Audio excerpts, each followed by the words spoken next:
ఒక 2 tea spoons అల్లం వెల్లుల్లి పేస్ట్ వేసాను, 2 టేబుల్ స్పూన్స్ ఫుల్ కారం వేసేసాను, అండ్ దాదాపు 1.5 టీ స్పూను ఉప్పు వేసాను. అండ్ ఇందులోకి మీడియం సైజ్ నిమ్మకాయలు రసం తీసి పెట్టుకున్నాయి 2 టీ స్పూన్స్ వేస్తున్నా, అండ్ గుడ్లు కొట్టి పోసినాయి 2 ఎగ్స్. సో మనకు కావాల్సిన ఇదన్నమాట. వీటన్నిటిని మంచిగా కలిపేద్దాము, బాగా ముక్కలకి పట్టేటట్టు ఇట్లాగా. ఇందులో కొంచెం కలర్ వేస్తారు మనకి పెళ్లిళ్ళలో కూడా. నేను కూడా కొంచెం లిటిల్ ఒక 2 చిటికెళ్ళు కలర్ తీసుకున్నాను అంతే. ఇది కలిపేస్తే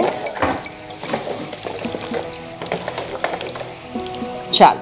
దీన్ని ఇలా కలిపేసి ఒక అరగంట గంట సేపు పక్కకు పెట్టేసుకుందాం. సో దట్ ముక్క సాఫ్ట్గా స్మూత్గా అండ్ మనం వేసినవన్నీ పీల్చుకొని చాలా టేస్టీగా తయారవుతుంది. ఇది పక్కకు పెట్టేసుకుందాం. నేను దాదాపు 150 గ్రామ్స్ ఆఫ్ ఆయిల్ తీసుకున్నాను. ఇది 1.5 kg చికెన్కి. దీనిలో ఫ్లేవర్ కోసం జస్ట్ ఒక 2-3 బిర్యానీ ఆకు వేస్తున్నాను, 5-6 లవంగాలు అండ్ 2-3 యాలకలు, 2 చెక్క ముక్క, కొంచెం షాజీరా వేసుకుందాం, అండ్ 2-3 అనాస పువ్వు అంటారు కదా అది, అండ్ ఇది జాపత్రి. జస్ట్ అన్నీ కొంచెం లైట్గా వేసాను. ఇది ఆనియన్ పువ్వు అంటారు, రాతి పువ్వు అని కూడా అంటారు. ఇవన్నీ ఏంటంటే ఫ్లేవర్స్ యాడ్ చేస్తాయి మన ఆయిల్కి, కర్రీకి. సో ఇందులో నేను మనం ఇందాక మ్యారినేట్ చేసి పెట్టుకున్నాం కదా ఈ చికెన్, ఇది వేసేస్తున్నాను.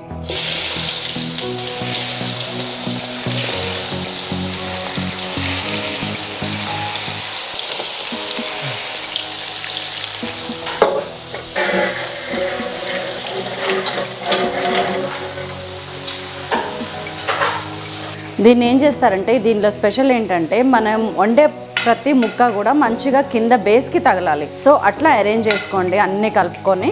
అండ్ దెన్ ఇలా ఈవెన్గా ఉన్న గిన్నె మాత్రమే తీసుకోవాలి, ఇలా ఫ్లాట్గా ఉన్న గిన్నె తీసుకోవాలి. సో దట్ మనకి నీట్గా మగ్గుద్ది అన్నట్టు. ఈ టైంలో సిమ్ చేసేయాలి. సో మూత పెట్టేస్తున్నాను. ఒక 2 minutes medium flame and then sim. So ఒక 5-6 నిమిషాలు అయింది. ఎంతవరకు వచ్చిందో చూద్దాము. దీనిలో వాటర్ కూడా దీనిలోనే వేయండి అలాగా. సో ఒక్కసారి పైకి కిందికి కలుపుదాము. చూసారా కొంచెం కూడా అడుగు పట్టట్లేదు. చికెన్ ఉడకటం స్టార్ట్ అయింది. ఇది అడుగు పట్టడం అనరండి, ఒకవేళ మనకు లాస్ట్కి వచ్చేటప్పటికి లేయర్ ఫామ్ అవుతుంది, అది అలాగే టేస్టీగా ఉంటుంది. సో దీన్ని ఇలా ఉంచేద్దాం. ఒకసారి కలుపుకున్నాం అంతే. మళ్ళీ మూత పెట్టేసి పక్కకు పెట్టేద్దాం. ఇలాగే సిమ్లో కంటిన్యూ చేద్దాం. వావ్, దాదాపు 20 నిమిషాల నుంచి ఇది కొంచెం సేపు ఏమో మూత పెట్టి వేయించాను, కొంచెం సేపు ఏమో మూత తీసి నీళ్ళన్నీ తీసేసాను. అండ్ ఇది సిమ్లో చక్కగా ఇట్లాగా మంచిగా పొడి పొడిగా అయింది, నీళ్ళు మొత్తం వదిలేసింది అండ్ మంచిగా. వావ్, ఈ అడుగును పట్టిన లైట్ బ్రౌన్ కలర్ షేడ్ అడుగు పట్టింది అంటారు చూసారా, అది కొంచెం గీకేయండి, అదే మనకి గ్రేవీ లాగా పనికొస్తుంది. సూపర్ టేస్ట్ ఉంటుంది అది. ఇందులో కొంచెం కారం తక్కువైంది అనిపిస్తుంది నాకు. మనం స్టార్టింగ్ మ్యారినేషన్ అప్పుడు కొద్దిగా వేసాం కదా, ఇప్పుడు ఇంకొంచెం వేస్తున్నాము. అండ్ ధనియాల పొడి ఇంకొంచెం 1 టీ స్పూన్, అండ్ కొబ్బరి పొడి 1 టీ స్పూన్, వెల్లుల్లి ముద్ద ఇది వేస్తే ఫ్లేవర్స్ చాలా బాగుంటుంది, అందుకని ఎండింగ్ కాబట్టి ఇప్పుడు వేస్తున్నాం. 1 teaspoon full garam masala, and మన కొత్తిమీర, కరివేపాకు అండ్ కొద్దిగా పుదీనా. దీన్ని మంచిగా మనం అటు ఇటు పైకి కిందకి వేసుకుందాం.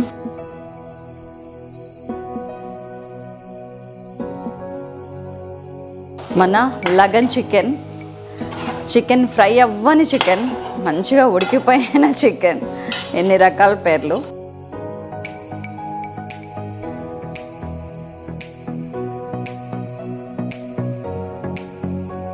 ఒక్కసారి ఉప్పు చూస్తున్నాను, మస్తు ఉంది అసలు ఇది నిజంగా. నేను ఒక 1/2 టీ స్పూన్ ఉప్పు చల్లేస్తున్నాను. చాలా చాలా చాలా చాలా చాలా బాగుంది. మీరు ఎప్పుడు ట్రై చేస్తారు, మీకంటే ఎక్కువ నాకు ఆత్రంగా ఉంది నిజానికి. సో వెంటనే చేసేయండి. ఉప్పు వేసేసాను, ఒకసారి కలుపుదాము, ఇంకా బంద్ చేసుడే.